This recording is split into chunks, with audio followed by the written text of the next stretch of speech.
High friends, welcome to all of you. मी Atul Tade sir, director and teacher of Knowlify ITI स्पर्धा परीक्षा academy Amravati. आपल्या ITI इलेक्ट्रिशियनच्या विद्यार्थ्यांसाठी सर्वात मोठी खुशखबर आहे ती म्हणजे महापारेषणनं फॉर्म भरणं सुरू केलेले आहे सर्वच पदासाठी, ज्याची आपण आतुरतेने वाट पाहत होतो.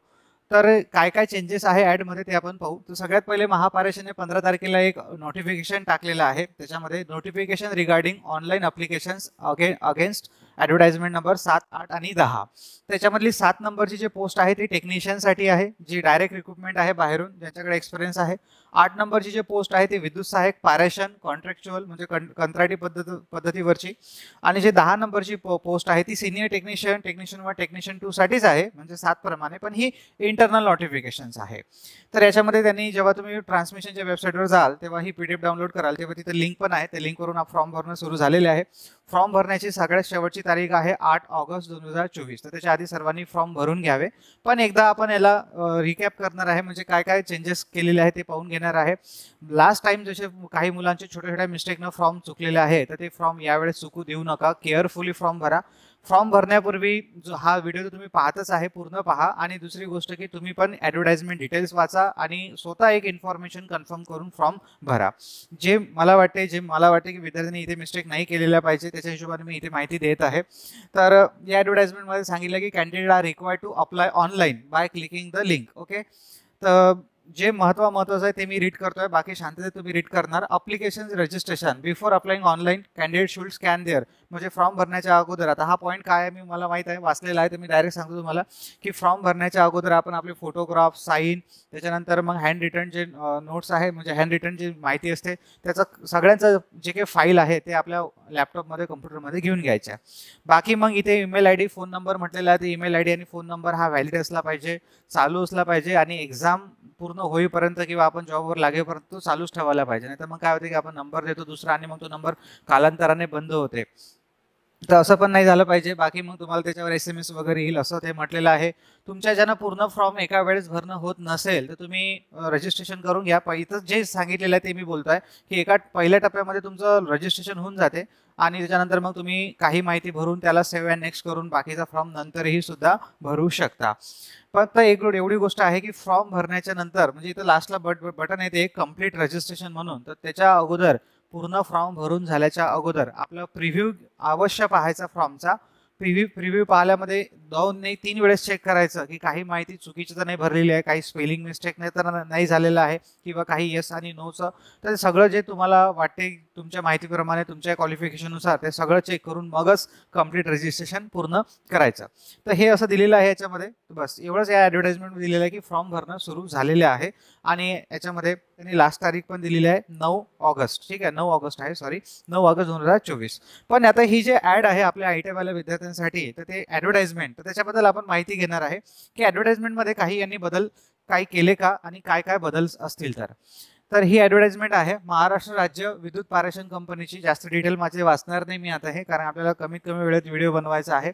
तर जे काही परिमंडळ आहे त्या परिमंडळामध्ये विद्युत सहाय्यक पारेषण कंत्राटी हे पोस्ट भरणार आहे 3 वर्षाच्या कालावधीसाठी. आणि यांनी म्हटलेलं आहे की विद्युत सहाय्यक पारेषण कंत्राटी जो आहे या पदाचा 3 वर्षाचा कंत्राटी कालावधी समाधानकारक पूर्ण केल्यानंतर अनुशेष आणि रिक्त पदे यांचा विचार करून, तसेच कंपनीची गरज विचारात घेऊन आणि कंपनीच्या नियमाच्या अधीन राहून सदर उमेदवारांना सहाय्यक तंत्रज्ञ सामान्य या नियमित पदावर सामावून घेण्याबाबत कंपनी निर्णय घेईल. तर इथे दिलेलं आहे यांनी की कंपनी निर्णय घेईल. तर ही थोडीशी इन्फॉर्मेशन यांनी पहिल्याच्यामध्ये सांगितलेली आहे. दुसऱ्या स्लाइडमध्ये जर आपण पाहिलं, एक सेकंड,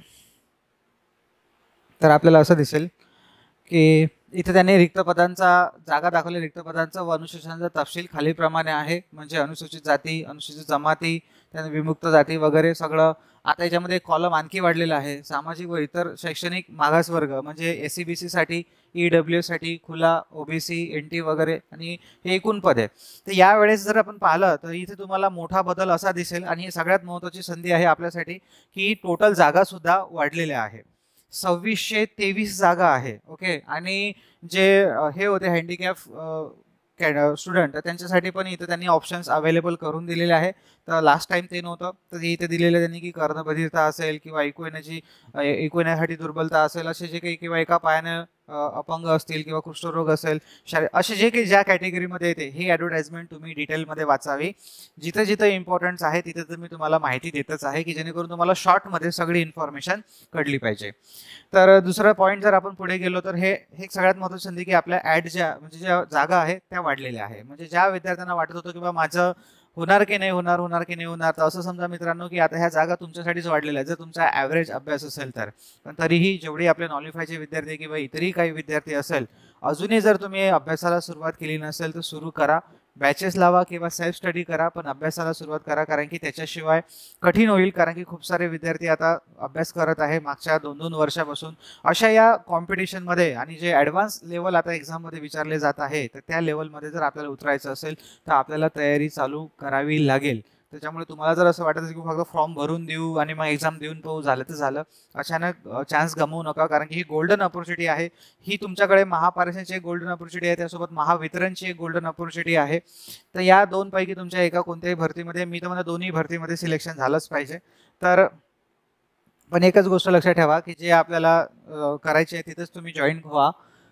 तांत्रिक अडचणीमुळे जाहिरात क्रमांक 9/2023 इथं दिलेली आहे काही काही बदल की तांत्रिक अडचणीमुळे जाहिरात क्रमांक 9/2023 अंतर्गत सादर केलेल्या उमेदवारांना नवीन जाहिरातीच्या अनुषंगाने पुन्हा नव्याने अर्ज सादर करणे आवश्यक आहे. काही मुलं मग नंतर पर्सनली कमेंटमध्ये किंवा मग डाऊट्स विचारतात, तर जे नवीन तुमचे डाऊट्स असेल मित्रांनो त्याचे आन्सर तुम्हाला मिळून जातील. पण जे डाऊट्स कॉमन आहे ते मी त्याचे सगळ्याचे उत्तरं इथंच देत आहे. त्याच्यामुळे हा व्हिडिओ आवश्यक पहा, नाही तर तुम्ही फॉरवर्ड करून पाहाल मधामधात आणि मग नंतर तुम्ही त्याच्यावरच डाऊट विचाराल. मग तुमचे साधे साधे प्रश्न असतात की सर मग आता फॉर्म डबल भरा लागेल का, मग असं करायला लागेल का, मग तसं करायला लागेल का. हो, सगळं डबल करायला लागणार आहे.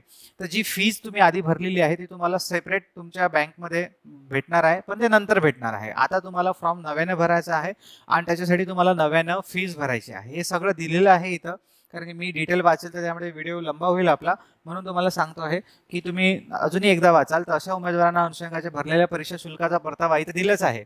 तर पुन्हा नव्याने अर्ज सादर करणं आवश्यक आहे. ज्या उमेदवारांची यापूर्वी जाहिरात क्रमांक 9/2023च्या अनुषंगाने अर्ज यशस्वीपणे सादर केले आहेत, अशा उमेदवारांना सदर अर्जाच्या अनुषंगाने भरलेल्या परीक्षा शुल्काचा परतावा त्यांच्या बँक खात्यात जमा केला जाईल.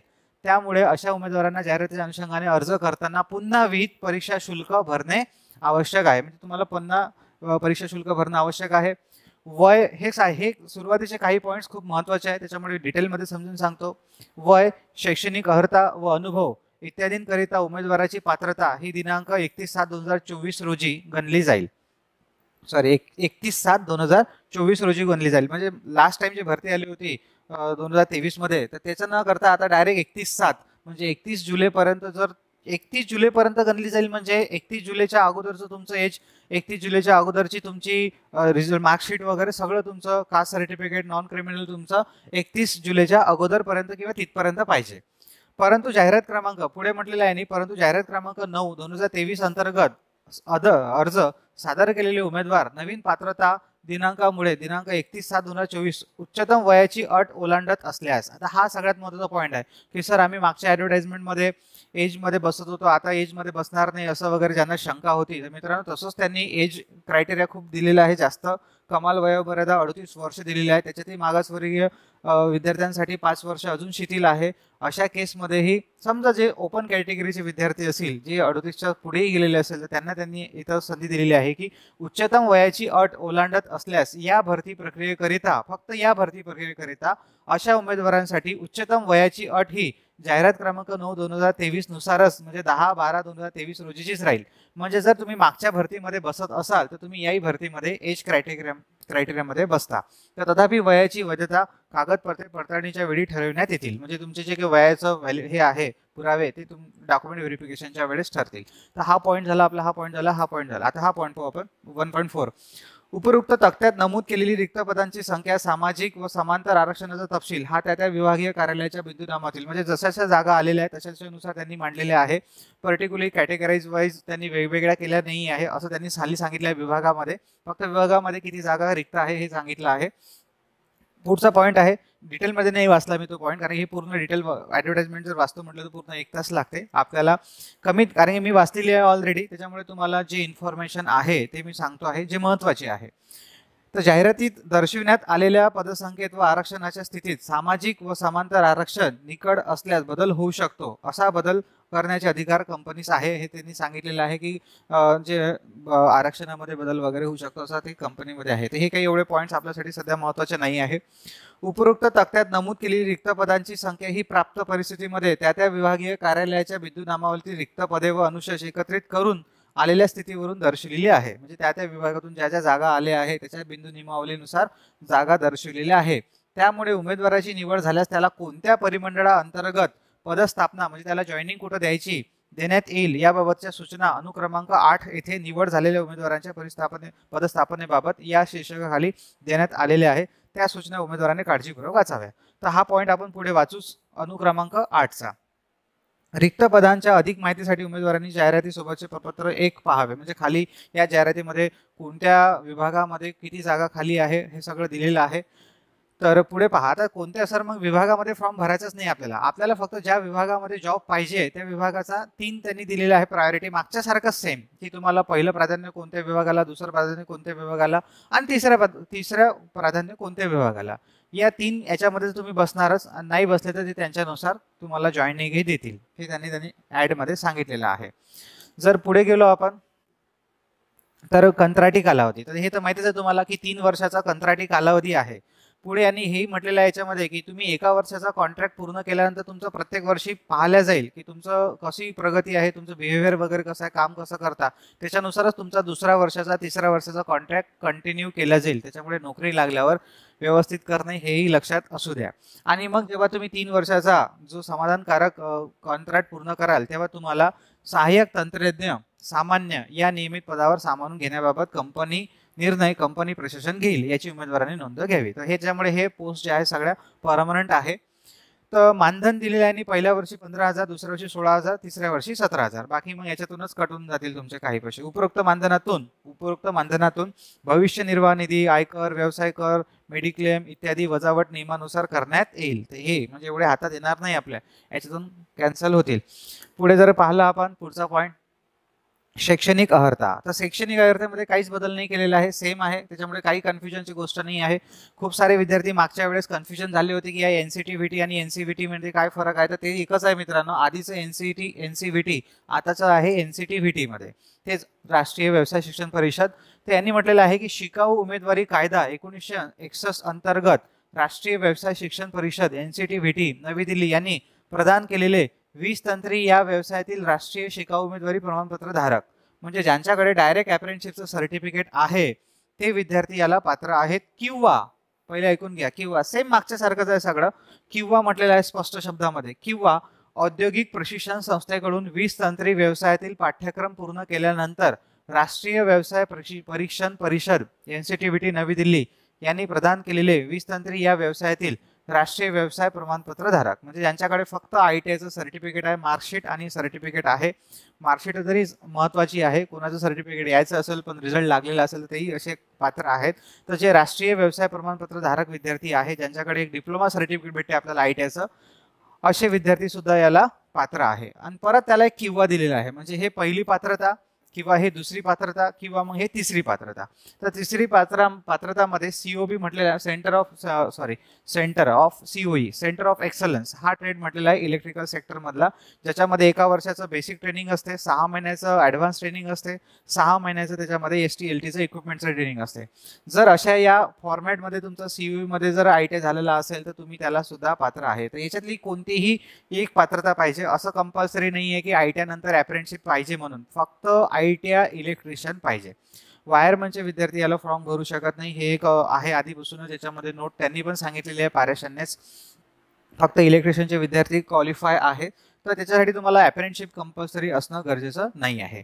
काही विद्यार्थी विचार करते की सर आमची आता अप्रेंटिसशिप आता चालू आहे, माझी अप्रेंटिसशिप आता चालू आहे, 6 महिने झाले किंवा 1च महिना झाला, तुम्हाला एकही दिवस राहिला असेल मित्रांनो तरी तुम्ही अप्रेंटिसशिप यस नाही करू शकत. जेव्हा तुमचं पूर्ण अप्रेंटिसशिप झाली असेल, पूर्ण रिझल्ट आला असेल, मार्कशीट असेल तुमच्याकडे, तेव्हाच अप्रेंटिसशिप आहे यस असं करा, अदरवाईज करू नका. आणि त्याच्यातही इथे महापारेषणमध्ये फक्त अप्रेंटिसशिप महापारेषणचेच चालते, इतर अप्रेंटिसशिपसाठी तुम्ही काही फायदा नाही होणार आहे. त्यांनी त्याच्या ॲडव्हर्टाइजमेंटमध्ये क्लिअर केलेलं आहे. तुम्ही एकदा, मी पण सांगतो आहे, एकदा तुम्ही पण ॲडव्हर्टाइजमेंट वाचा. अजून तुमच्या लेवलला तुम्ही कोणत्या महान व्यक्तीकडून कन्फर्म करा आणि मगच फॉर्म भरा. ठीक आहे, तुम्ही फॉर्म भरून ठेवा. अजून एक माझी स्पेशल टिप आहे की फॉर्म भरताना मग आपल्याला गडबड होते. आता सुरुवातीला भरतो आपण आणि मग असं समजते की नाही हे चेंज करायला लागते, हे चेंज करायला लागते, मग अजून आपण फॉर्म भरतो, अजून पैसे भरतो. असं करू नका. एकदा फॉर्म भरल्यानंतर सेव्ह करा. फक्त एकदम फायनल सबमिट नका करू. 2-4 दिवस अजून एकदा कन्फर्म करून घ्या, मग तुम्ही त्याला कन्फर्म झाल्यानंतर त्याला तुम्ही सबमिट करून टाका. त्याच्यामुळे काय होईल की तुमचा फॉर्म डबल भरण्यामध्ये जाणार नाही, पैसे आपले वाया जाणार नाही. प्रस्तुत जाहिरातीस अनुसरून अर्ज सादर करण्यासाठी विविध केलेल्या अंतिम दिनांकापर्यंत म्हणजेच 31/7/2024 पर्यंत संबंधित शैक्षणिक अर्हता संपादित केलेली असणे आवश्यक आहे. म्हणजे जे काही तुमची क्वालिफिकेशन आहे ते या 31/7/2024च्या अगोदरच, तिथपर्यंत किंवा त्याच्या अगोदरच असली पाहिजे. नाही तर कोणाचा रिझल्ट 31/7 फॉर्म भरून दिला आणि मग रिझल्ट लागून राहिला सप्टेंबर-ऑक्टोबरमध्ये, अजिबात चालणार नाही. असं यांनी इथे म्हटलेलं आहे. पुढे पाहू आपण आता अजून काय काय चेंजेस आहेत. तर नेक्स्ट वयोमर्यादा. तर वयोमर्यादा खूप सारी दिलेली आहे की 31/7/2024 रोजी उमेदवाराची किमान कमीत कमी 18 वर्ष, म्हणजे ज्याला 18 चालू आहे तेही 18 वर्ष पूर्ण पाहिजे. आणि कमाल वय आहे 38 वर्ष. 38 वर्ष खूप सारे आहे मित्रांनो. वयोमर्यादा करता माध्यमिक व उच्च माध्यमिक शिक्षण मंडळ SSC प्रमाणपत्र नोंदविलेले दर्शवलेली जन्मतारीख ग्राह्य धरण्यात येईल. म्हणजे आपल्या ज्या 10वीच्या सर्टिफिकेटवर, बोर्ड सर्टिफिकेटवर जी जन्मतारीख असते ती ग्राह्य धरण्यात येईल. 38 वर्ष कमान दिलेलं आहे ओपन कॅटेगरीसाठी. बाकी मग पुढे म्हटलेलं आहे शासनाच्या नियमाप्रमाणे सर्व मागासवर्गीय, सामाजिक व शैक्षणिक मागास प्रवर्ग, SC, NT, OBC, EWS सगळ्यांसाठी यांनी म्हटलं आर्थिकदृष्ट्या दुर्बल घटक व अनाथ घटकातील उमेदवारांना कमाल वयोमर्यादा 5 वर्षाची शिथिलक्षम राहील. म्हणजे 38 + 5 असे झाले 43 वर्ष. ओके, थोडंसं जर समोर गेलं तर नोकरीच संपते आपली. ओके, त्याच्यामुळे हे खूप महत्त्वाचा पॉईंट इथे त्यांनी दिलेला आहे, 5 वर्ष. म्हणजे बाकी मग अजून माजी सैनिकांसाठी कमाल वयोमर्यादा त्यांचा जो सेवेचा कालावधी असेल प्लस अधिक 3 वर्ष असं दिलेलं आहे. आणि त्याच्यानंतर प्रावीण्य खेळाडूसाठी 43 वर्ष. आणि मग बाकीचं हे दिलं दिव्यांगासाठी सर्वसाधारण, म्हणजे आलं सगळं. 45 वर्ष हायेस्ट झाली. 45 प्रकल्पग्रस्तांसाठी, 45 भूकंपग्रस्तांसाठी 45. महापारेषण कंपनी पात्र कर्मचाऱ्यांसाठी तर 57 वर्ष, एकच वर्ष बाकी ठेवलं. निदान 1 वर्ष तरी नोकरी करता आली पाहिजे त्यांना. आता हे पॉईंट कसं, हे सगळं कॉमन आहे ना, कारण कोणी फ्रॉम सिनियर टेक्निशियनसाठी भरते, तर कोणी फ्रॉम टेक्निशियन 1 आणि टेक्निशियन 2 साठी भरते. त्याच्यामुळे हे वयोमर्यादा दिलेल्या आहेत. त्याच्यानंतर मग आपण जाऊ पुढे गेल्यानंतर आपल्याला आरक्षण दिसेल. तर सामाजिक आरक्षणाचा लाभ घेण्यासाठी सामाजिक आरक्षण असते एक आणि एक समांतर आरक्षण असते. सामाजिक आरक्षण म्हणजे जे कॅटेगरीला दिलेलं आहे, OBC, ST, NT, जे काही विजे वगैरे EWS आहे, ह्या सगळ्यांना जे अलग अलग डिवाइड केलेलं आहे हे झालं आपलं समाजानुसार जे आरक्षण दिले त्याला सामाजिक आरक्षण, सिंपल भाषेत असं म्हणू. पण जेव्हा एखाद्या समाजाला आरक्षण दिलेलं आहे, जसं सपोज आता OBC आहे, तर त्या OBC मध्ये जसं तुम्हाला चार्ट तुम्ही पाहिलंच असेल आधीचा जेव्हा आपण जात होतो समोर, एकदा हे पॉईंट सगळे थोडेसे डाऊटफुल आहे, तर थोडे क्लिअर करून घेऊ आपण. एक सेकंड, इथे पहा. आता दिलं आता अनुसूचित जाती. तर या अनुसूचित जातीमध्ये हे तर झालं अनुसूचित जातीसाठी एकूण जागा 313 जागा आहे अनुसूचित जातीसाठी. पण या 313 जागा पण वेगवेगळ्या कॅटेगरी, वेगवेगळ्या टप्प्यामध्ये डिवाइड केलेल्या आहेत. याला म्हणतो समांतर आरक्षण. म्हणजे त्याच्यामध्ये महिलासाठी 90 जागा, माजी सैनिकसाठी 15 जागा, 15% जागा आहे, 15 जागा नाही 15%, प्रकल्पग्रस्तांसाठी 5% अशा 9 जागा. तर हे जे 313 जागा आहे हे त्या समाजासाठी आले, पण त्या समाजात म्हणजे हे झालं सामाजिक आरक्षण. पण याच्यातही समांतर म्हणजे अलग अलग डिवाइड केलेलं आहे. तर असे, तर आता काही विद्यार्थ्यांना मागे डाऊट होता की सर मग आम्ही जर फॉर्म भरला तर आम्हाला हे भेटते का? ऑब्विसली हेही भेटते. जर तुम्ही प्रकल्पग्रस्त असेल तर तुम्हाला त्याचं आरक्षण भेटेल, महिला असतील तर महिलासाठी पण आरक्षण भेटेल. तर महिलांसाठी एक पॉईंट होता मागच्या वेळेस कन्फ्युजिंग वाला की सर आम्ही महिलाचं सर्टिफिकेट आवश्यक आहे का? तर त्याच्याबद्दल पण आपण बोलू. तर व्हिडिओ हा नक्की आवर्जून पहा. आणि मी तुम्हाला 2-3 वेळेस सांगितलेले आहे की तुम्ही स्वतः एकदा शांततेत 1 नाही 2 वेळेस वाचा, फॉर्म भरा, अजूनही इन्फॉर्मेशन कन्फर्म करा, अजूनही सांगतो आहे. आणि मग म्हणजे अडचण काही गेली नाही पाहिजे. आपला फॉर्म कोणत्याही चुकीच्या इन्फॉर्मेशनमुळे चुकला नाही पाहिजे. तर सामाजिक आरक्षणाचा लाभ घेण्यासाठी खालील अटी व शर्ती असतील. तर यांनी काय म्हटलेलं आहे पुढे की सगळ्यात महत्त्वाचं की उमेदवार महाराष्ट्र राज्याचा आदिवासी असावा. म्हणजे त्याच्याकडे अधिवास प्रमाणपत्र असलं पाहिजे, महाराष्ट्र राज्याचा आदिवासी असावा. उमेदवारास अर्ज सादर करण्यासाठी विविध केलेल्या अंतिम दिनांकास म्हणजे 31/7/2024 रोजी वैध असलेले सक्षम अधिकाऱ्यांकडून प्रदान करण्यात आलेले महाराष्ट्र राज्याचे अधिवास प्रमाणपत्र ही कागदपत्र पडताळणीच्या वेळी सादर करणे आवश्यक राहील. आता पडताळणीच्या वेळी सादर करायचे म्हणजे नंतर काढलं तर चालते का बा सर? नाही, अजिबात नाही चालत. त्यांनी दिलेलं आहे की त्यामुळे ज्या उमेदवारांकडे अधिवास प्रमाणपत्र नसेल त्यांनी ते दिनांक 31/7/2024 पूर्वी प्राप्त करून घ्यावे. त्याच्या अगोदरच प्राप्त करून घ्यावे, नंतर नाही चालत ते असं. तर म्हणून एक महत्त्वाची नोट आहे की आपल्याकडे एक डोमेसाईल सर्टिफिकेट ज्याला म्हणतो आपण, अधिवास प्रमाणपत्र, ते असणं आवश्यक आहे.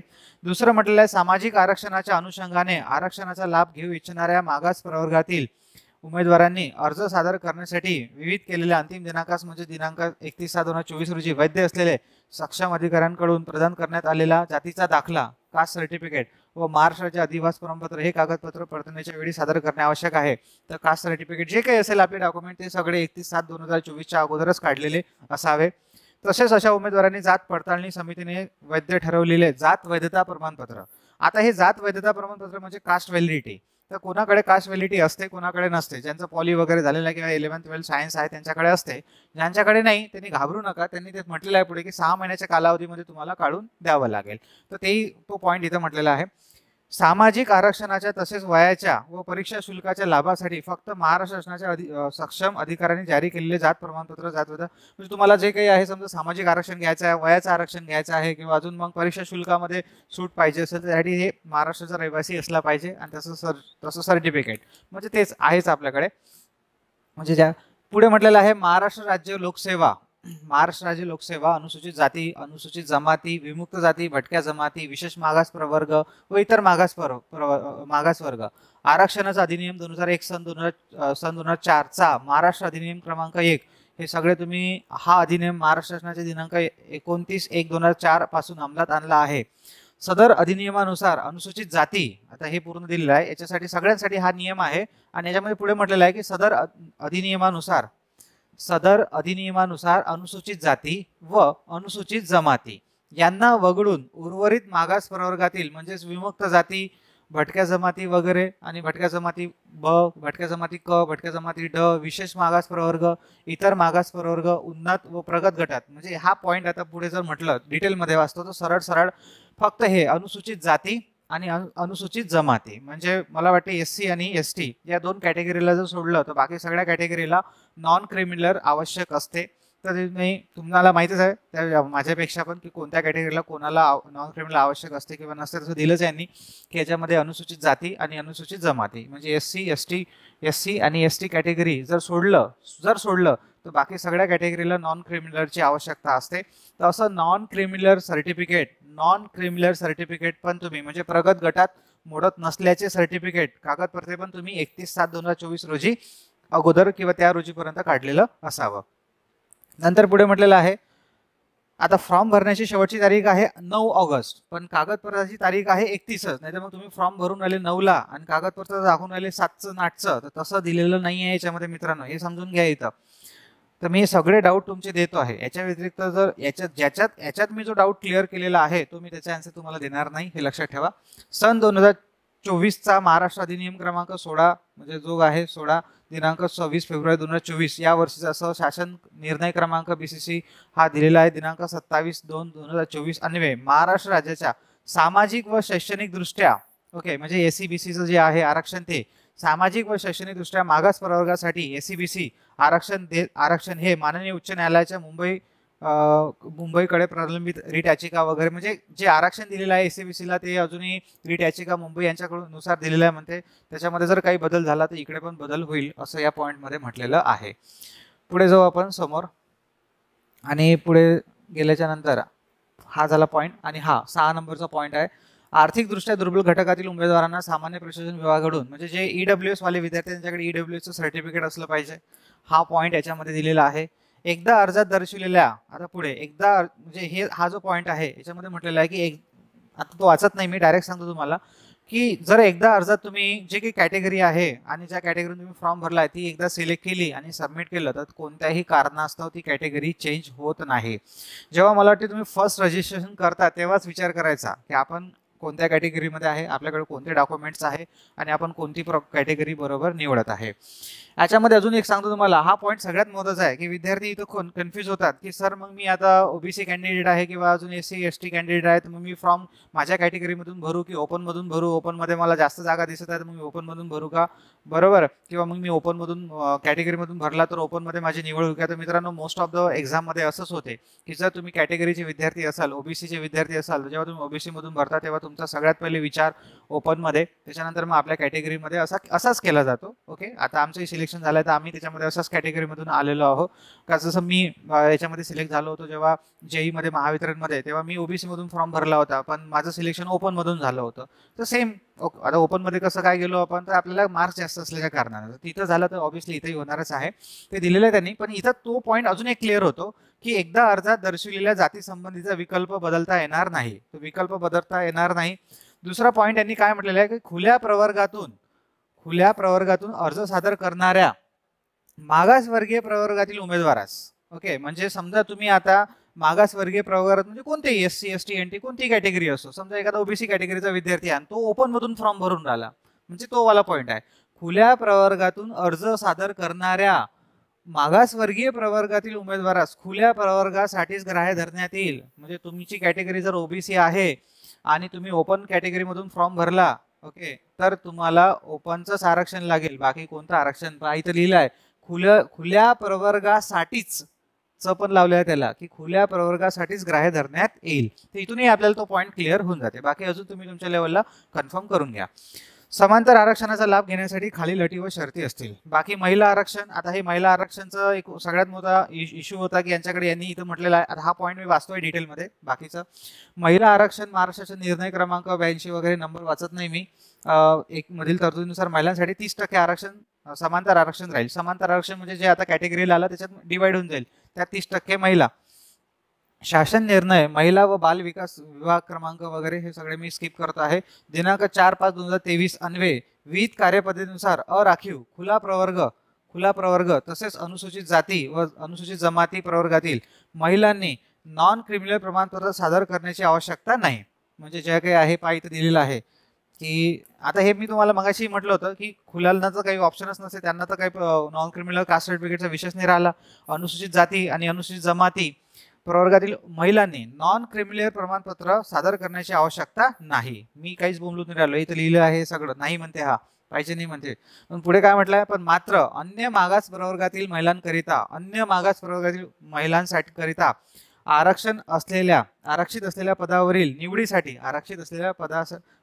निवडीसाठी दावा करू इच्छिणाऱ्या, म्हणजे तिथं ऑप्शन असते ना एक की तुम्ही वुमन कॅटेगरीमधून फॉर्म भरून राहिले का, तर येस ऑर नो, तर मोस्ट ऑफ द ज्या महिला आहेत त्या येस करतातच. तर दावा करू इच्छिणाऱ्या महिलांनी जे दावा करतात आहे, महिलांनी अर्ज सादर करण्यासाठी विहित केलेल्या अंतिम दिनांकास 31/7/2024 रोजी वैध असलेले इतर मागास व बहुजन कल्याण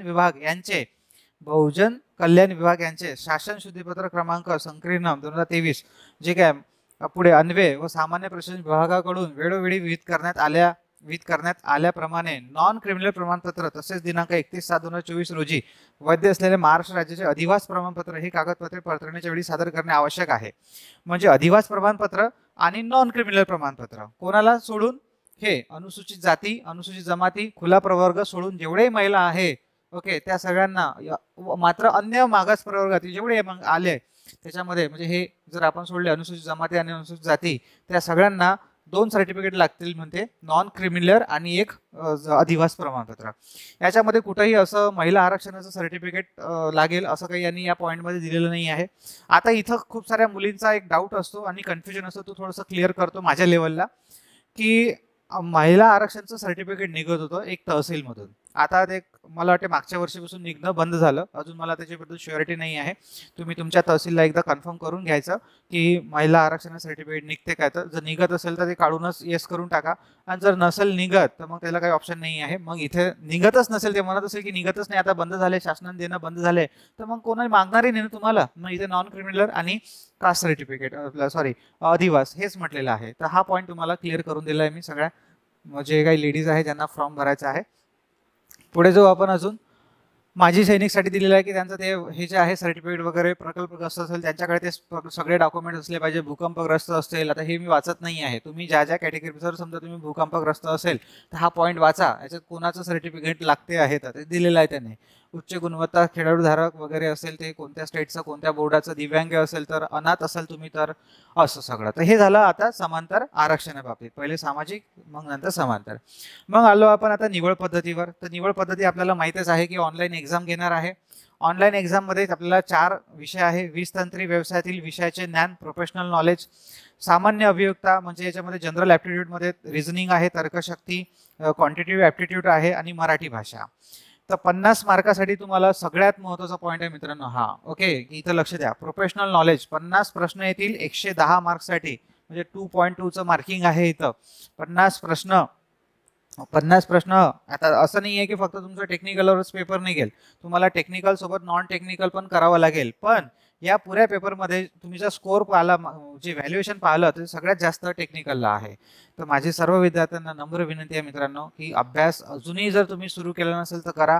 ज्या विद्यार्थ्यांनी सुरू केला होता, जर बंद केला असेल तर बंद करू नका. एक्झाम कधी होईल या आशेवर हे यांनी याच्यामध्ये दिलेलं आहे की सप्टेंबर आणि ऑगस्ट, बहुतेक सप्टेंबर ऑगस्ट, एक मिनिट मला चेक करू द्या एकदा. याची दिलेलं आहे वयाचं, एक्झामचं तारीख, ओके, परीक्षा केंद्र आणि कालावधी. परीक्षा केंद्र, एक सेकंद, पुढे असेल तो पॉईंट. ऑनलाईन परीक्षेचा दिनांक, ऑनलाईन परीक्षेची अंदाजित तारीख ऑगस्ट किंवा सप्टेंबर 2024. ऑगस्ट म्हणजे पुढचा, आता जुलै चालू आहे, ऑगस्ट किंवा सप्टेंबर. तर ऑगस्ट किंवा सप्टेंबर. आता खूप साऱ्या मुलांचं कन्फ्युजन राहते की सर मग तर ऑगस्टमध्ये आचारसंहिता लागते मग ते वगैरे. आता जे काही आचारसंहिता होऊ शकते, आचारसंहिता 4 दिवसांना लागत, त्याच्या अगोदर पेपर घेतला तर. म्हणून सांगतो आहे की अजून शांत बसू नका, ओके. जर तुम्ही शांत बसले, झालं पंचवार्षिक योजना आहे, डायरेक्ट 29 मध्येच पाहू आपण मग, ओके. नवीन इलेक्शन, नवीन जाहिरात, ही गोल्डन ऑपॉर्च्युनिटी गमावू नका, ओके. आणि थोड्याशासाठी मी असं नाही म्हणणार मित्रांनो की सगळेच फक्त बॅच लावणारेच विद्यार्थी नोकरीवर लागतात, सेल्फ स्टडीवाले विद्यार्थी पण लागतात. पण एक आहे की त्याच्यामध्ये वेळ जातो. तर तुमच्याकडे तसा वेळ नसेल तर कृपया करून बॅच लावा. आपली पण बॅच अवेलेबल आहे, तुम्हाला पुढे या व्हिडिओमध्ये लास्टला डिटेल्स भेटेलच, ओके. ऑनलाईन आणि ऑफलाईन दोन्ही मोडला आहे. फास्ट ट्रॅक बॅच सुद्धा अवेलेबल आहे ऑनलाईनला सध्या. फास्ट ट्रॅक बॅच ऑफलाईनची सध्या शेड्यूल नाही आहे तसं सांगितलेलं. ते आपण जर चालू होत असेल त्याचं शेड्यूल तुम्हाला यूट्यूबवर किंवा आपल्या टेलिग्राम चॅनलला सांगितण्यात येईल. कारण की खूप सारे विद्यार्थी विचारत राहतात की सर आता फास्ट ट्रॅक बॅच चालू होणार आहे का आता. तर फास्ट ट्रॅक बॅचचा जो जेव्हाही शेड्यूल होईल चालू होण्याचा तेव्हा तुम्हाला तो सांगण्यात येईल. पण त्याच्या आधी तुम्हाला फास्ट ट्रॅक बॅच ऑनलाईन जर करायची असेल तर तुम्ही ऑनलाईन करू शकता, ती अवेलेबल आहे. कारण आपण लास्ट जेव्हा हे जागा निघालं तेव्हाच आपण ऑनलाईन बॅच पण अवेलेबल करून दिलेली आहे आणि रेग्युलर बॅच पण अवेलेबल आहे. रेग्युलर बॅच जर तुम्ही जॉईन केलं तर तुम्ही लवकरही सुद्धा त्याला पूर्ण करू शकता. तर हे यासाठी सांगितलं मी, ज्या विद्यार्थ्यांना अजूनही क्लासेसबद्दल माहीत नाही आहे, ओके, त्या विद्यार्थ्यांसाठी हा पॉईंट मी सांगितला आहे. तर आपण होतो इथे. तर 20 तंत्रीचा जो सगळ्यात महत्त्वाचा आपला प्रोफेशनल नॉलेज आहे त्याचे 50 प्रश्न 110 मार्कासाठी आहे. तर हे खूप चांगल्या प्रकारे करा, कारण की हा तुमचा स्कोरिंग आहे, याच्यामुळे तुमचं सिलेक्शन लिस्टमध्ये नाव लवकरात लवकर पुढे राहू शकते. बाकी मग आहे reasoning, quantity aptitude, Marathi grammar, Marathi लँग्वेजच्या बाबतीत माहिती दिली. मराठी ग्रामर पण नाही म्हटलं यांनी, फक्त मराठी लँग्वेज म्हटलं. तर जास्त डीपमध्ये नाही गेले तुम्ही, फक्त मराठीचं नॉलेज, भाषेचं नॉलेज पण तरी शिका, कारण की आपल्याला कोणताही प्रश्न कशाही लेवलचा आला त्याचा आन्सर देता येईल. तर इथं मार्किंग तेच आहे. रिझनिंगचे 40 प्रश्न 20 मार्कासाठी, ॲप्टिट्यूडचे 20 प्रश्न 10 मार्कासाठी आणि मराठीचे 20 प्रश्न 10 मार्कासाठी, असे एकूण 80 प्रश्न आहे. आणि जर इथं आपण पाहिलं म्हणजे याच्यामध्ये हे झाले 80 प्रश्न 40 मार्कासाठी. टोटल पेपरमध्ये जर पाहिलं तर 130 प्रश्न 150 मार्काचा पेपर आहे, ओके. 1 आणि 2ला मिळून 150 मार्कचा पेपर.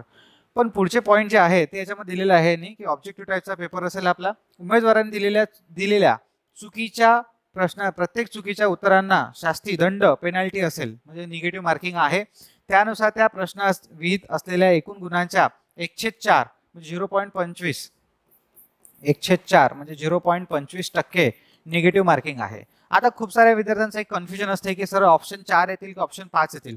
आता माझा एक पर्सनली अंदाज याच्यावरून कळतो की 1/4 निगेटिव्ह मार्किंग म्हटलं म्हणजे 4 चुकीच्या प्रश्नासाठी एक प्रश्न. तर आता याच्यावरून ऑप्शनचं तर काही आयडिया येत नाही, पण असं वाटते आहे की ऑप्शन मागच्यानुसारच 4 असेल. पण ते आता शुअरिटी आपल्याला जेव्हा होईल, म्हणजे जेव्हा काही हॉल तिकीट वगैरे येईल किंवा मग डायरेक्टच पेपरला सरप्राईज, म्हणजे जेव्हा ते हे येतात इन्फॉर्मेशन, तर तेव्हा. पण तरी घाबरू नका, ऑप्शन्स 4 आणि 5 मध्ये एवढा काही फरक नाही राहणार आहे, म्हणजे जास्त तुम्हाला, पण थोडी डिफिकल्टी लेवल 5 मध्ये वाढून जाते. पण आता तुम्ही प्रॅक्टिस 4 मधूनच करा, कारण आपल्याकडे सगळीकडे सर्व ऑप्शन्स जे आहे ते 4 साठीच अवेलेबल, म्हणजे जेवढे काही क्वेश्चन्स आहे बुक्स मध्ये वगैरे ते 4 साठीच अवेलेबल आहे. तर हा सध्या काही एवढा विचाराचा हे नाही आहे. 5 मधून करतोय म्हटलं आपण, तर तसे आपल्याकडे सोर्स अवेलेबल पाहिजे, आणि जे सोर्स आहे ते आपल्या लेवलला मॅच नाही करत, त्याच्यामुळे जे आहे तेच वाचा.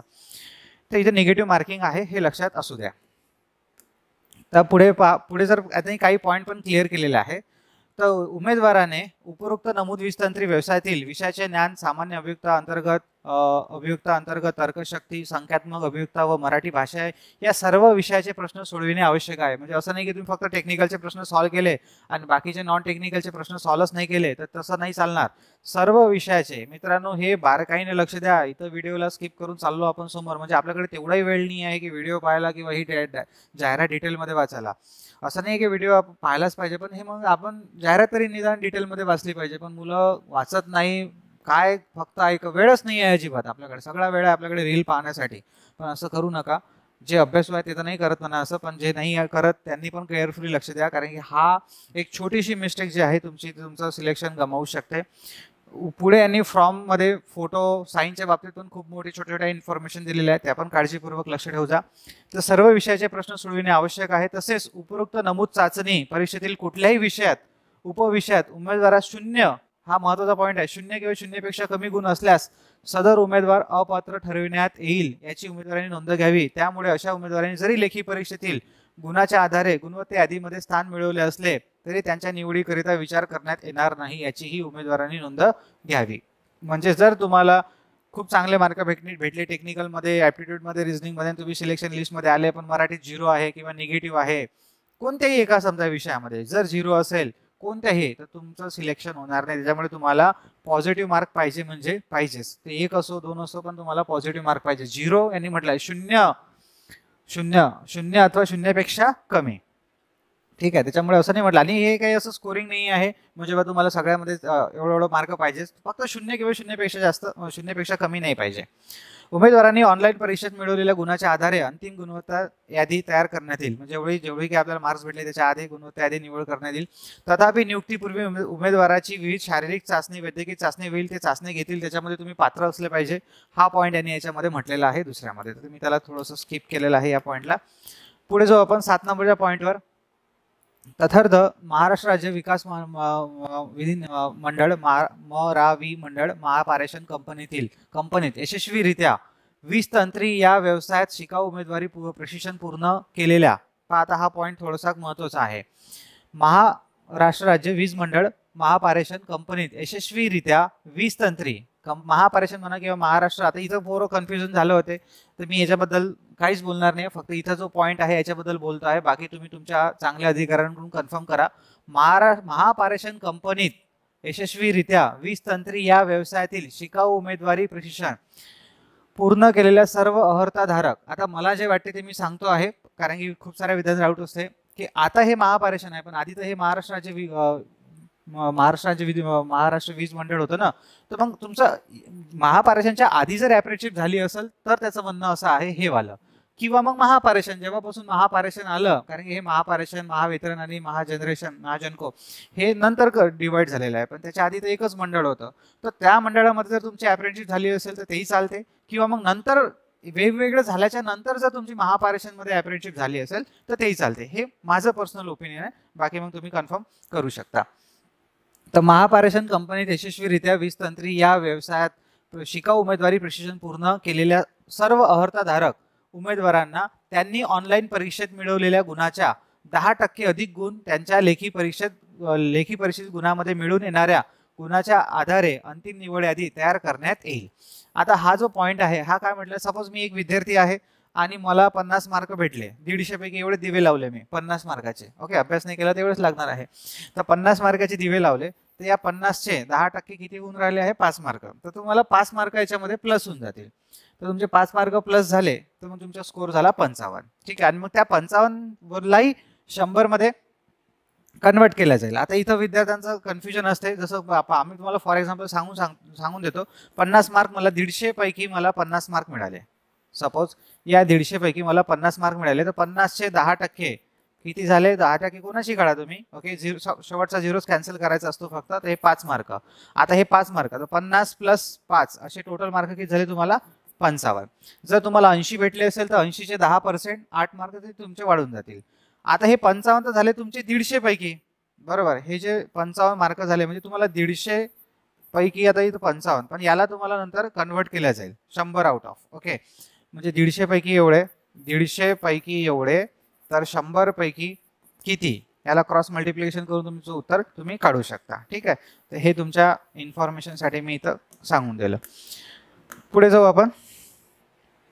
तर पुढे काय म्हटलेलं आहे, महापारेषण कंपनीच्या प्रकल्पग्रस्तांसाठी जे काय प्रकल्पग्रस्त आहे त्याच्यासाठी त्यांनी थोडेसे जास्त मार्क दिलेले आहे. इथं 25 वाढीव गुण.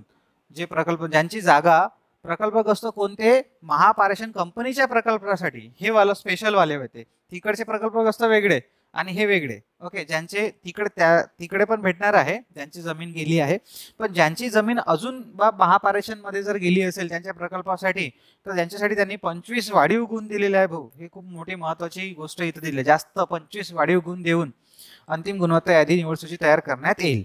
पुढे म्हटलेलं आहे, महापारेषण कंपनीमध्ये बाह्य स्त्रोत, हे सगळे पॉईंट महत्वाचे म्हणून डिटेलमध्ये वाचत आहे.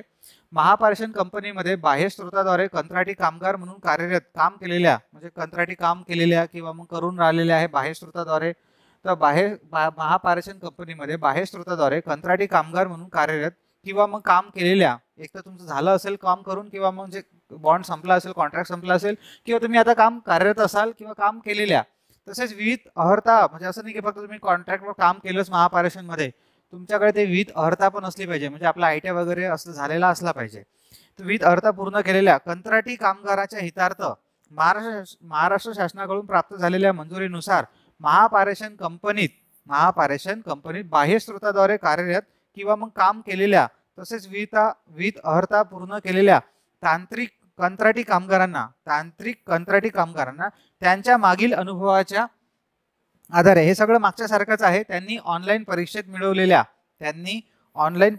गुणांमध्ये प्रतिवर्ष 2 गुण याप्रमाणे 5 वर्षाकरिता कमाल 10 अतिरिक्त गुण देण्यात येतील. व अशा प्रकारे ऑनलाईन परीक्षेत 150 पैकी मिळालेले गुण व अतिरिक्त गुण यांचे रूपांतर 100 गुणात करून निवड सूची गुणवत्तेनुसार समावेश करण्यात येईल. साधा सिंपल प्रश्न आहे की जर तुम्ही जर समजा आपल्याचा जॉब केला असेल, कॉन्ट्रॅक्ट म्हणून जॉब केला असेल, आउटसोर्सिंग म्हणून जॉब केला असेल महापारेषण मध्ये 6 वर्ष, तर 5 वर्ष पकडील. 10 वर्ष केला असेल तरी 5 वर्ष पकडतील. असं नाही की 3 वर्ष पकडला तर 5 वर्ष करतील. 3 वर्ष केला तर 3 वर्ष, 2 वर्ष केला तर 2 वर्ष. आता काही मुलांचा डाऊट असतो की सर मग मला 2.5 वर्ष झाले, तर मग मी काय 3 वर्ष होईल की 2 वर्ष? साधा सिंपल विषय आहे राजा. 2.5 वर्ष म्हणजे 2च वर्ष काउंट होतील, 3.5 म्हणजे 3च वर्ष काउंट होतील. तर 3 दोन्ही 6 मार्क भेटेल. जर 5 वर्ष असेल तर मग 5 दोन्ही 10 मार्क्स. हे 10 मार्क्स तुम्हाला जे मार्क भेटलेत पेपरमध्ये त्याच्यात ऍड होतील आणि मग नंतर ते 100 मध्ये कन्वर्ट होतील आणि त्याच्यानुसार मग निवड यादी तयार करण्यात येईल. तर हे पण एक संधी आहे चांगली. त्याच्यामुळे जेवढेही कॉन्ट्रॅक्टचे विद्यार्थी होते ज्यांनी जॉब केलेला आहे, तर मित्रांनो काही विद्यार्थी असे आहे की ज्यांच्याकडे ITI म्हणजे ITI तर काही ठीक आहे, ते बेसिक पात्रता आहे, अप्रेंटिसशिपचे पण आहे. अप्रेंटिसशिप आणि हे, आता कोणी विद्यार्थी विचार करते सर मला अप्रेंटिसशिप आणि याचं भेटेल का? तर ऑब्व्हियसली भेटेल असं माझं मत आहे, कारण की तुमच्याकडे अप्रेंटिसशिप आहे तर त्याचे तुम्हाला मार्क भेटतील आणि जर तुमचा अनुभव झालेला असेल तर तुम्हाला त्याचेही मार्क्स भेटतीलच. ओके, तर अंतिम गुणवत्ता यादी निवड सूची तयार करताना उमेदवारास ऑनलाईन परीक्षेत एकूण 150 गुणांपैकी मिळालेल्या गुणाचे रूपांतर 100 गुणात करून अंतिम यादी निवड सूची तयार करण्यात येईल.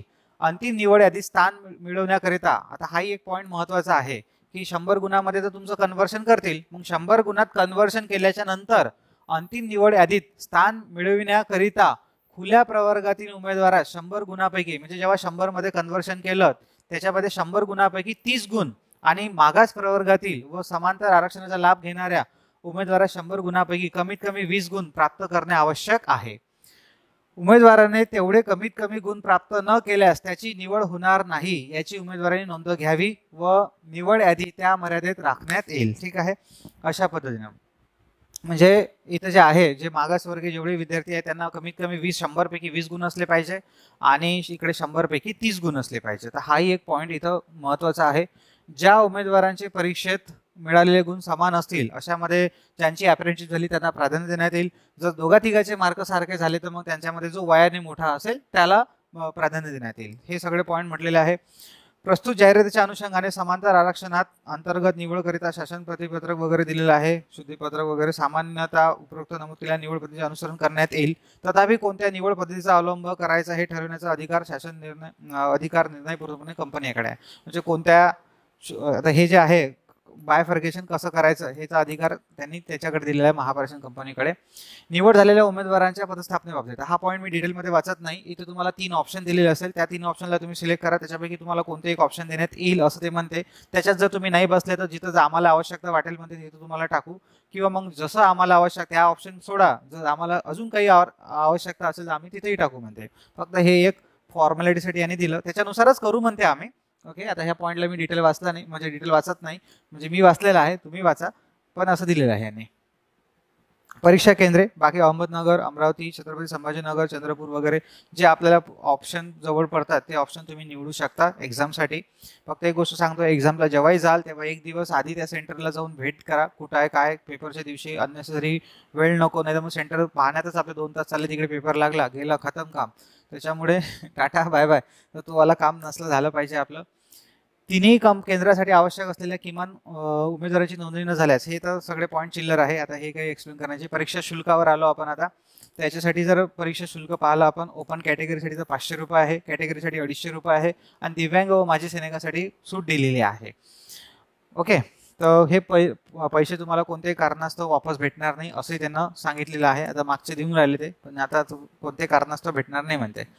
ऑनलाईन यांनी याच्यामध्ये असंही म्हटलेलं आहे की आम्हाला डबल एक्झाम घ्यायची वेळ पडली तर आम्ही डबल ही एक्झाम घेऊ. ठीक आहे, तर ते असं अधिकार आमच्याकडे आहे, हे जेव्हा तुम्ही वाचाल. बाकी मग जेव्हा तुम्ही हॉल तिकीट डाउनलोड तुम्हाला मेलवरील किंवा डाउनलोड कराल तेव्हा तुमचं ते हॉल तिकीट आणि जे ID प्रूफ असते त्याच्यावरचं नाव सेम असलं पाहिजे. हा पण एक पॉईंट त्यांनी इथं क्लिअर केलेला आहे. तर पुढे जाऊ आपण. ऑनलाईन परीक्षेची अंदाजित तारीख ऑगस्ट किंवा सप्टेंबर ही दिलेली आहे. ह्याच्यामध्ये पुढे अजून एक पॉईंट होता तो ठीक आहे. आता मराठी भाषेचे ज्ञान असलेलं, मागच्या वेळेस तो पॉईंट काहीतरी कन्फ्युजन होता की मराठी भाषे सर्टिफिकेट आहे का, येस करू की नो करू. तर यांनी काय म्हटलेलं आहे की मराठी भाषेचे ज्ञान असल्याबाबत खालीलप्रमाणे पहा. मराठी उमेदवारास मराठी भाषेचे ज्ञान असल्याबाबत खालीलप्रमाणे प्रमाणपत्र हे कागदपत्रे पडताळणीच्या वेळी सादर करणे आवश्यक आहे. म्हणजे तुम्ही येस केलंही तर काही मोठी गोष्ट नाही आहे. माध्यमिक शालांत परीक्षेचे प्रमाणपत्र अथवा मान्यताप्राप्त विद्यापीठ. माध्यमिक शालांत परीक्षा म्हणजे SSCचं जे असते आपलं सर्टिफिकेट, मराठी विषयात तुम्ही पास झाले हे असतेच.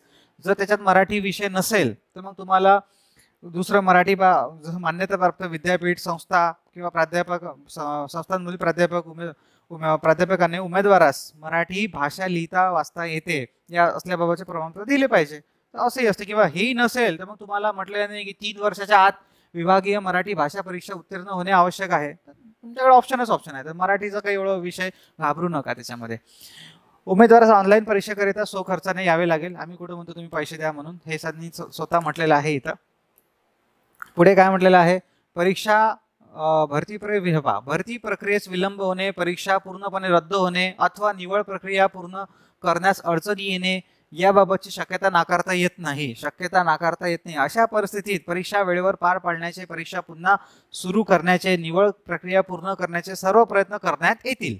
तथापि आवश्यकता भासल्यास पुन्हा ऑनलाईन परीक्षा देखील घेतली जाऊ शकते. याबाबत कंपनी प्रशासनाचा निर्णय अंतिम राहील याची उमेदवारांनी नोंद घ्यावी. भाऊ पहिले सांगून ठेवलं ते ना, तर हातवरत आहेत. ठीक आहे, तर घाबरू नका, असं काही होणार नाही. पण त्यांनी तिचं सांगितलंच आहे की आम्ही प्रयत्न करूच, पण कधी कधी असते म्हणजे सिच्युएशन. महापारेषण कंपनी जाहिरात तसेच विविध सूचनांद्वारे प्रसारित केलेल्या सूचना, अटी, शासन वगैरे हे सगळं दिलेलं आहे. बस आता आपण डायरेक्ट पॉईंटवर येऊ आपल्या मेन मुद्द्यावर, ते म्हणजे फोटोवर. बस झालं, खोटी वगैरे माहिती देऊ नका. ओके, लिंक वगैरे सगळं दिलेलं आहे, हे संपलं. आता आहे इथं फोटोच्या बाबतीत. तर फोटोच्या बाबतीत इमेज, फोटोग्राफ इमेज, तर इथे हे पॉईंट महत्त्वाचे आहे. मग तुम्ही काय करता, नंतर विचारता की सर मग मी असंच केलं, मग तसंच केलं, मग चष्माच घातला होता, मग असंच केलं होतं. तर 4.5 सेंटीमीटर आणि 3.5 सेंटीमीटर याच्यामध्ये असला पाहिजे. तुम्ही याला पिक्सलमध्ये पण कन्वर्ट करू शकता. Photograph must be recent passport style colour photograph पाहिजे. आणि रिसेंट असला तर फारच छान, म्हणजे असलाच पाहिजे. एकदम डाव्या वर्गातला जाऊन टाकला तर ओळखूनच नाही राहिले तुम्हाला, ते रिझल्टमध्ये नाव आलं तुम्हाला ओळखून नाही राहिलं तर मग काय करणार आहे. ओके, तुमच्या लहान भावाला घ्यायला लागेल, तर असं करू नका. तुमचाच फोटो टाका. मेक शुअर दॅट थंब वगैरे सगळं घेतात ते, त्याच्यामुळे असं काहीच होणार नाही आहे. पण आपला फोटोग्राफ आपला स्वतःचा टाका आणि कलर टाका. Make sure that the picture is in colour असला पाहिजे. Taken against the light colour, preferably white background, म्हणजे प्रिफरेबली म्हणजे मागं जर व्हाईट बॅकग्राऊंड असेल तर फारच छान, आणि जर नसेल तर मग थोडं लाईट कलर असले पाहिजे. एकदम डार्क कलर आहे बा काळं, त्याच्यात तुम्ही काळा शर्ट घातलं आणि फक्त मुंडकं दिसून राहिलं तर असंही नसलं पाहिजे. लाईट कलर असले पाहिजे, light colour preferably bye white background. पुढे म्हटलेलं आहे लुक स्ट्रेट. आता हे सगळं फोटोग्राफर करतेच म्हणा, पण तरी त्यांनी बारीक बारीक सारीक पॉईंट दिलेले आहे की लुक स्ट्रेट, कॅमेरा, त्यानं चष्मा घातला असेल तर चष्म्यामध्ये रिफ्लेक्शन नाही आले पाहिजे, त्याच्यापेक्षा काढूनच टाका. रेड आईज वगैरे झाला नाही पाहिजे. You have use a flash, जर फ्लॅश झाला तर रेड आईज वगैरे नाही आले पाहिजे. No red eyes. If you wear a glasses make sure that there are no reflection. ग्लासमध्ये कोणते रिफ्लेक्शन असलं पाहिजे. कॅप, हॅट्स, डार्क ग्लासेस असं कोणतंही नॉट ॲक्सेप्टेबल. टोपी वोपी घालून एकदम हिरो स्टाईलमध्ये फोटो काढून राहिलो तर तेही नाही आहे. पिक्सलमध्ये पण त्यांनी डायमेन्शन दिलं आहे की 200 गुणिला 230 पिक्सल पाहिजे. त्याची साईज वगैरे सगळं जेव्हा तुम्ही फॉर्म भरता, कोणत्या सायबर स्वतः भरत असाल तर हे सगळं चेक करून घ्या. 200 हे सगळं पहिले बनवा, मगच फॉर्म भरायला सुरुवात करा, कारण सगळ्यात पहिले फोटो आणि साईनच अपलोड करावं लागतं. तर 20 KB ते 50 KBच्या रेंजमध्ये असला पाहिजे. अजून एक महत्त्वाची माझी विनंती आहे की जर तुम्ही सायबर कॅफेवरून फॉर्म भरत असाल तर त्या सगळी जबाबदारी त्या बिचाऱ्या सायबर कॅफेवाल्यावर सोडू नका. त्याच्या बाजूने बसा. तो जरी तुम्हाला व्यक्ती म्हणत असेल की दादा डॉक्युमेंट देऊन दे, येऊन जाय, मी फॉर्म भरून ठेवतो, अजिबात नाही. समोर तुम्ही पण फॉर्म भरा. तो पण व्यक्ती हे नाही होणार, त्याच्याकडून पण जबाबदार नाही राहणार, तुम्ही पण जबाबदार नाही. सर्वच म्हणजे तुम्ही पण स्वतः जेव्हा डोळ्यानं पाहता तर 2-2, 3-3 वेळा चेक करा, मगच फॉर्म भरा. तुम्ही डॉक्युमेंट देऊन देता मग येतो भरून ठेव, मग चुका होऊन जातात. आणि अशा केसमध्ये जर आपलं सिलेक्शन झालं, असे विद्यार्थी म्हणा असतातच नसतात कॉम्पिटिशनमध्ये. जे विद्यार्थी सिरियसली अभ्यास करतात त्यांना माहीत आहे किती महत्त्व आहे त्याचं, तर ते काळजीपूर्वकच सगळं कामं व्यवस्थित करतात. बाकी पुढे जाऊ आपण. पुढचा पॉईंट याच्यामध्ये नेक्स्ट म्हटलेला आहे, कारण हे सगळे पॉईंट्स आहे सिग्नेचर अँड थंब. तर सिग्नेचरचं दिलेलं आहे नाही की 140 ते 60 पिक्सलमध्ये प्रिपेड असलं पाहिजे. हा सगळ्यात महत्त्वाची गोष्ट की हा पॉईंट तुम्ही मागच्या वेळेस खूप विचारला की मी निळ्या पेनानं सही केली, निळ्या पेनानं साईन केली आणि ब्लॅक पेनानं केली, मग ब्लॅकची निळ्या करण्यासाठी अजून आपण 500-500 हजार रुपये खर्च केलेले आहे. असं करू नका. ज्या चुका तुम्ही आधी केल्या त्या आता नका करू. आणि हे कोणत्याही एक्झामसाठीच आहे की सगळं वाचणं आपलं जबाबदारी राहते. Applicant has to sign on the white paper with black ink pen. मग कशाला त्यांनी म्हटलं ना स्पष्टमध्ये की व्हाईट पेपरवर ब्लॅक इंक पेन. मग आपण काहून उभारी धंदे करतोय, आपण का बरं निळ्या पेनानं साईन करून अपलोड करतो आहे. त्यांनी ब्लॅक म्हटलं तर ब्लॅकनच करा. ओके, उद्या चालून त्यानं म्हटलं नाही आम्हाला निळ्यानच पाहिजे, ब्लॅकनच पाहिजे, ते मग काय. त्याच्यामुळे आपण आहे दिलेलं वाचायला पाहिजे तर आपण तसंच करा. बाकी तुमची इच्छा. Size of the file should be between. तर इथं साईज पण दिलेली आहे की 10 KB ते 20 KBच्या मधात असली पाहिजे. Insure that the size of the scan image not more than the 20 KB पेक्षा जास्त नसली पाहिजे. बाकी फाईलचा टाईप JPG और JPEG असला पाहिजे. डायमेन्शन वगैरे दिलेलं आहे की थंब इम्प्रेशन. तर तुम्हाला डाव्या हाताचं applicant has put this left thumb impression. पाहा डावा टाकून राहिले की उजव्या हाताचं थंब लावून राहिले, तर डाव्याचं पाहिजे म्हणते ते. Left thumb impression on a white paper. Okay ठीक आहे, व्हाईट पेपरवरच करतो म्हणा, विथ ब्लॅक इंक और ब्ल्यू. इथं काय त्यांनी म्हटलेलं आहे की ब्लॅकही चालते किंवा ब्ल्यू ही चालते. कशासाठी? थंबसाठी. तर त्याचं काही ऑप्शन नाही आहे. त्यानं त्याचं फाईल टाईप हा दिलेला त्यांनी की असा फाईल टाईप असला पाहिजे, हे साईज असली पाहिजे, हे सेंटीमीटरमध्ये विड्थ आणि हाईट असली पाहिजे, हे KB त्याचं असलं पाहिजे. बाकी applicant has to write a declaration. इथं डिक्लेरेशन इन इंग्लिशमध्ये डिक्लेरेशन लिहिलं पाहिजे on white paper with black ink. हे पण महत्त्वाचं आहे की डिक्लेरेशन एक हाताने डिक्लेरेशन दुसऱ्याला लिहू नका लावू. स्वतःचं डिक्लेरेशन स्वतः लिहा आणि डायरेक्ट कम्प्युटरवाला पण अपलोड नका करू आणि कॅपिटलमध्ये पण नका लिहू. हे सगळं आहे तर असं करू नका. जसं तुम्ही लिहिता, कारण ते क्रॉस चेक करतील नंतर करायची गरज पडली तर तेव्हा ते आलं पाहिजे. त्याच्यामुळे तर याचं पण डायमेन्शन दिलं आहे 800x400. काय लिहून द्यायचं आहे ते त्याचा पुढे फॉर्मॅट मी दिलेला आहे. ओके, तो पण तुम्ही पाहून घ्या. त्याचा फोटो काढून घ्या, स्क्रीनशॉट काढून घ्या आणि बाकी स्कॅन वगैरे करून टाका. म्हणते ते सगळे डॉक्युमेंट्स अपलोड कसे करायचे हे दिलेलं आहे, ते तुम्हाला समजतं तिथं. हे सगळे पॉईंट चिल्लर आहे आणि हे आहे ते डिक्लेरेशन. हे लाईन लिहिण्याची काही आवश्यकता नाही आहे. डायरेक्ट तुम्ही इथं लिहा आय दिस नाव तुमचं, दिस नाव तुमचं. हे ब्रॅकेटमधलं नाही लिहायचं आहे. नेम ऑफ द कॅन्डिडेट हे स्किप करून टाका. इथं आलं तुमचं नाव. Hereby declare that all the information submitted by me in the application form is correct, true and valid. I will present the supporting documents as and when required. जेव्हा लागतील तेव्हा मी ते डॉक्युमेंट देईल. तर हे ते डिक्लेरेशन आहे साधं. हे लिहायचं हातानं, नाव टाकायचं इथं आणि अपलोड करून द्यायचं. तर अशा पद्धतीनं तर हे झाली पूर्ण इन्फॉर्मेशन. तर व्यवस्थित वाचा तुम्ही स्वतः पण आणि मगच फॉर्म भरा. तुम्ही पार्शली पण फॉर्म भरू शकता. आता रजिस्ट्रेशन करून ठेवा, काही फॉर्म भरून ठेवा, मग 8-10 दिवसांना पण तुम्ही त्याला सबमिट करू शकता. ठीक आहे. बाकी जे नवीन विद्यार्थी आहे नॉलिफायशी जुळलेले मित्रांनो, की ज्यांनी क्लास केला त्यांना माहितीच आहे की कशा पद्धतीने शिकवले जाते. एकदम झिरो विद्यार्थी जो आयटीआयत नाही गेला असेल त्याला सुद्धा बेसिक पासून तर ॲडव्हान्स लेवलपर्यंत शिकवल्या जाते आणि शिकवताना खूप साऱ्या ट्रिक्सचा वापर केलेला आहे. तुम्हाला 15,000 प्लस MCQ स्वतः मी बनवलेल्या PDF स्वरूपात अवेलेबल करून दिलेले आहे. जेव्हा तुम्ही थेरी शिकाल तेव्हा तुम्हाला कळेलच की किती बेसिक पासून तर किती डीपमध्ये आपण शिकलो आहे. ही जी ऑनलाईन बॅच आहे, मी बॅचबद्दल इन्फॉर्मेशन सांगतो आहे की जे विद्यार्थी अजूनही पर्यंत बॅच लावली नाही आहे तर कमीत कमी फीसमध्ये मित्रांनो तुम्हाला एक कोर्स अवेलेबल अप्रॉक्सिमेटली जर पाहिलं ना तर फक्त 500 रुपये महिन्याचा खर्च येतो आहे आपल्याला या बॅचसाठी. तर तेवढा खर्च मला तरी वाटते की प्रत्येक विद्यार्थी आपल्यावर स्वतःसाठी करू शकते मित्रांनो. इथे एवढीही आपली परिस्थिती आडीला येत नाही आणि जेव्हाही तुम्ही बॅच जॉईन कराल तेव्हा त्याला केअरफुली करा सुद्धा. नाही तर काय होईल की ही वेळ निघून जाईल आणि तुमच्याजवळ फक्त एक काश उरेल की काश मी असं केलं असतं. कारण की जेव्हा तुमच्या सोबतचा मित्र तुम्हाला सांगतो आहे की करून घे रे बा क्लास किंवा मग मी लावले आहे किंवा मग अजून तो अभ्यास करतो, तुम्ही पहा किंवा तुम्ही त्याला सजेस्ट करता पण तुम्ही लावत नाही, तो लावतो आणि तुमच्या डोळ्यासमोर तो लागतो आणि तुम्ही थोड्या मार्गाने राहून जाता. तर ही चान्स आपल्यासाठी आपल्यासोबत नको व्हायला पाहिजे.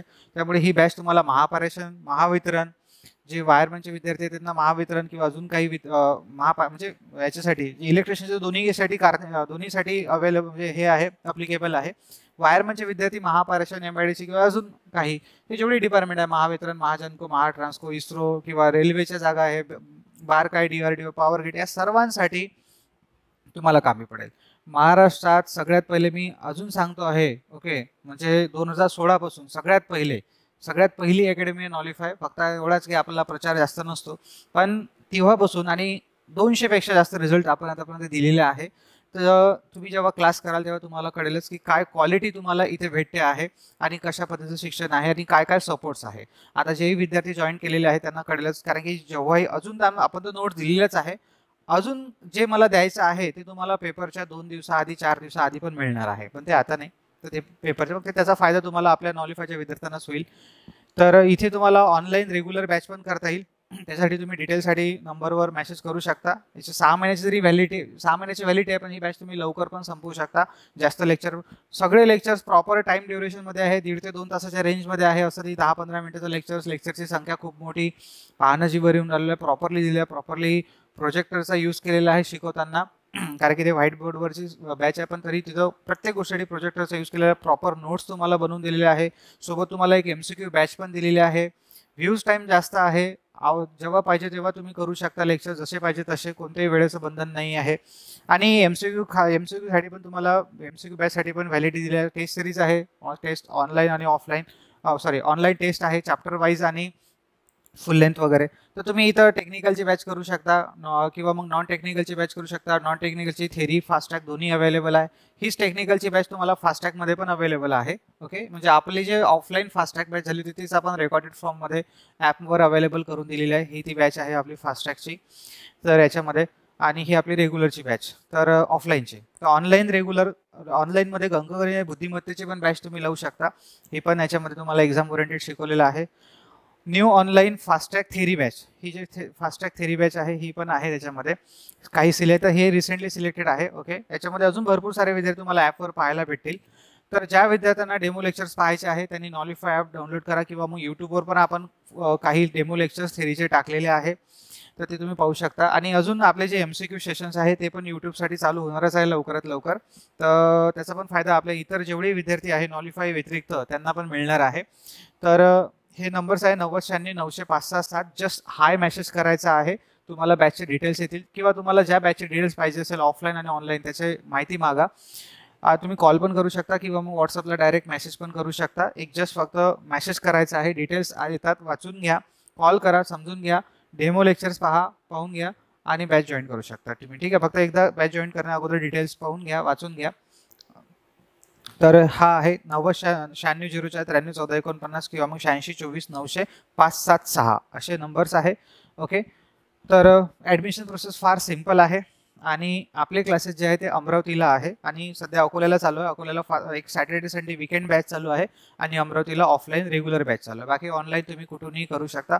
जेव्हा तुम्ही क्लास कराल तेव्हा तुम्हाला कळेलच क्लासची क्वालिटी काय आहे. तर सो थँक्यू. एकदा अजून तुम्हाला तुमच्या भविष्यासाठी शुभेच्छा. फॉर्म जो आपले हे आहे जे नोटिफिकेशन आहे ते काळजीपूर्वक वाचा, फॉर्म भरा आणि कंटिन्यू अभ्यास करत राहा.